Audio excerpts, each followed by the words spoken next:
আরেকটা কাজ অনেকেই দেখায়, যেটা দেখাইলে ঈমান চলে যাবে। যেমন বলে আমাদের দেশের পরিস্থিতি মাফিক না, বাঙালি নারী সবকিছুর ভাগ দিতে পারে, স্বামীর ভাগ দিতে পারে না, এই কথা বললে ঈমান থাকবে না। দলিল সূরা বাকারার মধ্যে আছে শেষের দিকে, লা ইউকাল্লিফুল্লাহু নাফসান ইল্লা ওয়াসআহা।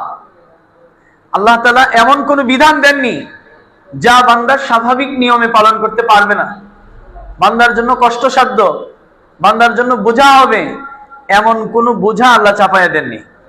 তার মানে হচ্ছে আল্লাহ যে বিধান দিচ্ছেন বান্দা স্বাভাবিকভাবেই সেই বিধান মানতে পারবে।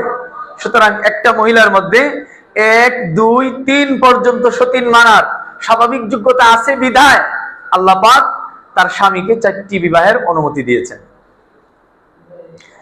7টা চক্কর দিতে পারবে বান্দা খানায়ে কাবাকে ঘিরে, এই জন্যই এই তওয়াফের বিধান আল্লাহ দিয়েছেন।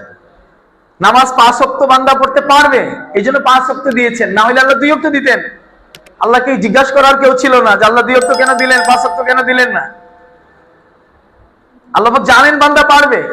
সুবহে সাদিক থেকে নিয়ে সূর্য ডুবে যাওয়া পর্যন্ত একজন বান্দা রোজা রাখতে পারবে, আল্লাহ পাক জানেন, তাই দিয়েছেন বিধান। না হলে জোহর পর্যন্ত দিতেন, সূর্য পশ্চিমে ঢলে যাওয়া পর্যন্ত দিতেন, আসর পর্যন্ত দিতেন, জিজ্ঞাসা করার কেউ ছিল না। তা আল্লাহ তাআলা যে বিধান দিয়েছেন বান্দা সেটা পারবে। সুবহে সাদিক থেকে নিয়ে সূর্যাস্ত পর্যন্ত রোজা রাখতে পারবে, এই জন্য এই বিধান দিয়েছেন। নামাজ 5 ওয়াক্ত বান্দা চাইলে পড়তে পারবে, এই জন্য এই বিধান দিয়েছেন। খানায়ে কাবা 7 বার তওয়াফ করতে পারবে, এই জন্য এই বিধান দিয়েছেন। প্রত্যেকটা মহিলা 1, 2, 3 জন করে সতীন মন থেকে মেনে নিতে পারবে, এই জন্য আল্লাহ তাআলা এই বিধান দিয়েছেন।